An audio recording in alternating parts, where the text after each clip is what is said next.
ब्याज निकालो। क्या लिखा हुआ है? ब्याज निकालो। तो तुम्हें ब्याज निकालने के लिए तुमको दे देगा मूलधन। क्या दे देगा? मूलधन। उसके बाद क्या दे देगा? समय। उसके बाद क्या दे देगा? दर। मूलधन दे देगा, समय दे देगा, दर दे देगा और कहेगा क्या निकालो? ब्याज निकालो। क्या निकालो? तो मूलधन दे देगा मतलब मान लो कि तुमको 1000 रुपया दिया, ठीक ना? और तुम वो 1000 रुपया के तुम रख लिया 3 साल। कैसा साल रख लिया?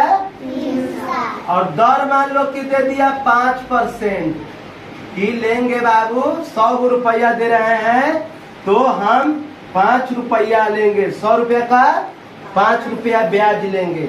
कहा कि ठीक है। तो देखो ब्याज निकालने के लिए 3 साल का कितना ब्याज होगा? तो ब्याज बराबर सूत्र होता है। ब्याज बराबर सूत्र होता है क्या? मूलधन गुने समय गुने दर और नीचे बट्टा में 100। बट्टा में क्या होता है? 100। ब्याज बराबर मूलधन गुने समय गुने दर बटा 100।